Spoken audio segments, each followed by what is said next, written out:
Assalamualaikum, halo semuanya. Kenalin, saya Paksi Bumantara, seorang mahasiswa Teknik Geofisika semester 2 di Institut Teknologi 10 November, Surabaya. Sering banget saya dapat pertanyaan dari adik kelas saya atau dari teman jurusan lain. Mas, geofisika itu belajar apa sih? Cuma nyari minyak aja ya? Atau cuma nungguin gempa? Nah, hari ini saya mau review satu buku yang menurut saya adalah buku paling lengkap tapi ringkas untuk menjawab pertanyaan-pertanyaan itu semua. Judul bukunya adalah Geophysics: A Very Short Introduction, karya William Lowry. Di video kali ini, saya akan bedah isi bukunya per chapter. Saya akan kasih analisis mendalam, refleksi saya sebagai seorang mahasiswa teknik geofisika, dan tentunya rating pribadi. So, let's go! Kita mulai dari dasarnya. Di bab pertama, Bapak William Lowry mendefinisikan geofisika itu bukan sekedar fisika yang diaplikasikan ke dalam bumi, tetapi sebagai detektif planet. Pak Lowry menekankan bahwa geofisika itu unik karena kita berurusan dengan kondisi alami yang sangat kompleks. Bedanya dengan eksperimen fisika di lab yang bisa kita kontrol, di geofisika, alam adalah variabelnya. Kita tentu tidak bisa mengontrol alam, hanya Allah yang bisa. Kita belajar dari skala detik seperti gempa bumi sampai skala jutaan tahun seperti pergerakan lempeng. Teknologi seperti GPS dan satelit sekarang jadi mata baru kita untuk melihat perubahan mikro di permukaan bumi atau perubahan kecil yang terjadi di permukaan bumi. Masuk ke bab 2. Kita melihat bumi sebagai bagian dari tata surya. Pak Lowry membahas hukum Kepler yang mengatur orbit kita dan bagaimana gravitasi Jupiter serta bulan memengaruhi stabilitas bumi. Ada fenomena menarik bernama Chandler-Wobble, yaitu goyangan sumber rotasi bumi yang tidak sempurna. Yang paling krusial bagi mahasiswa adalah pemahaman tentang siklus Milankovitch. Perubahan kecil pada orbit dan kemiringan bumi ternyata adalah dalang di balik periode zaman es selama jutaan tahun. Ini membuktikan betapa sensitifnya iklim kita terhadap mekanika benda langit.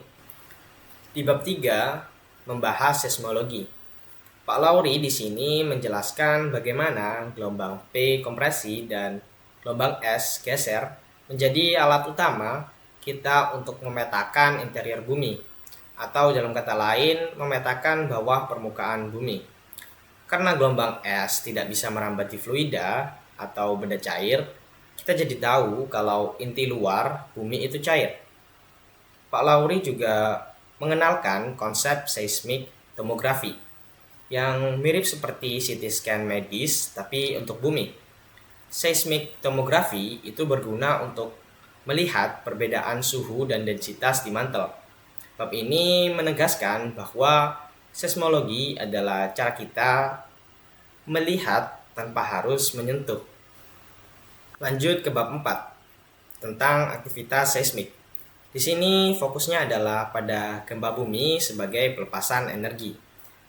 Pak Lowry membedakan antara magnitudo, yaitu energi yang lepas, dan intensitas, yaitu kerusakan yang dirasakan. Kita juga belajar tentang mekanisme fokus, yaitu cara kita tahu bagaimana sebuah patahan bergeser hanya dari data gelombang. Pak Lowry dengan jujur mengatakan bahwa meski kita punya jaringan seismograf global, prediksi gempa secara akurat masih menjadi tantangan terbesar bagi para ilmuwan saat ini. Di bab 5, kita belajar kalau bumi itu tepat di kutub dan menggelembung di ekuator karena adanya gaya sentrifugal rotasi. Pak Lowry menjelaskan perbedaan antara elipsoid, model matematika, dan geoid, permukaan air laut, rata-rata yang sebenarnya. Sebagai mahasiswa, bab ini penting karena membahas koreksi-koreksi gravitasi seperti koreksi Bouguer dan free air. Intinya, variasi kecil gravitasi di suatu tempat bisa memberitahu kita apakah di bawah tanah itu ada batuan padat, rongga, atau bahkan cadangan mineral. Di bab 6 masih berkaitan dengan gravitasi. ada konsep yang bernama isostasi. Pak Lowry menjelaskan bahwa kerak bumi itu mengapung di atas mantel. Pegunungan tinggi seperti Himalaya punya akar yang sangat dalam ke bawah mantel untuk menjaga keseimbangan, persis seperti gunung es di lautan. Ada dua model utama yang dibahas. Yang pertama yaitu Airy yang menekankan ketebalan kerak, dan yang kedua yaitu Pratt yang menekankan perbedaan densitas. Ini adalah dasar untuk memahami kenapa permukaan bumi bisa naik atau turun setelah beban es mencair. Bab 7 membawa kita ke mesin internal bumi, yaitu panas. Sumbernya ada dua, yaitu panas primordial, sisa pembentukan bumi, dan panas radiogenik dari peluruhan unsur nuklir di dalam tanah. Panas ini berpindah melalui konveksi mantel. Pak Lowry menjelaskan bahwa meski mantel itu padat, dalam skala jutaan tahun, ia mengalir seperti cairan kental yang sangat lambat. Pergerakan inilah yang menjadi bahan bakar utama bagi tektonik lempeng dan munculnya titik panas atau hotspot, seperti di Hawaii. Bab terakhir, yaitu bab 8, membahas magnetisme bumi. Di sini, Pak Lowry menjelaskan teori dinamo geomagnetik.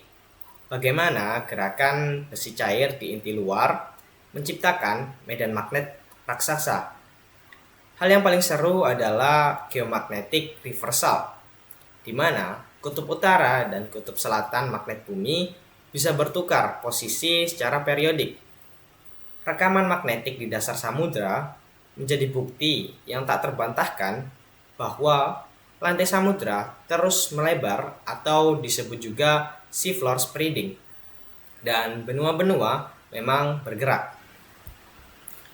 Nah, itu tadi pembahasan per chapter atau per bab dari buku Geophysics, A Very Short Introduction, karya William Lowry. Secara keseluruhan, buku ini itu sangat padat. Analisis saya terhadap buku ini adalah buku ini memiliki kelebihan, yaitu kejelasannya. William Lowry itu maestro. Beliau bisa menjelaskan konsep yang sangat-sangat berat seperti spherical harmonics atau momen magnitude tanpa bikin kepala kita itu pecah pakai rumus-rumus yang panjang. Tapi ada catatannya. Karena ini adalah short introduction, buat kalian yang nyari teknis banget tentang cara processing data seismik atau gimana cara ngitung inversi, buku ini nggak bakal kasih itu ke kalian. Buku ini lebih ke the big picture atau gambaran besarnya aja.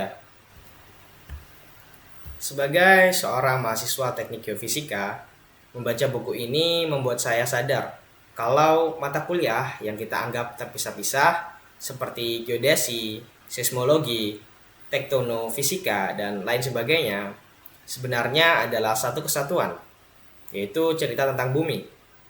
Refleksi saya menjadi geofisikawan berarti belajar menjadi sabar dan teliti.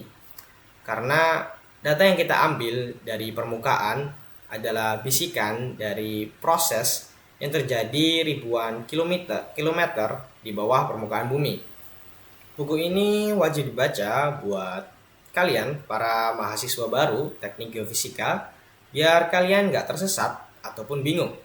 Atau buat kalian orang awam yang pengen tahu kenapa sih bumi kita bisa punya medan magnet, kenapa dapat terjadi gempa ataupun pertanyaan lainnya. Jadi secara keseluruhan buku ini saya kasih rating 4,5/5. Dan cukup sekian review buku dari saya. Makasih sudah menonton sampai habis. Jangan lupa like, subscribe, dan tulis di kolom komentar topik geofisika mana yang paling bikin kalian penasaran. See ya!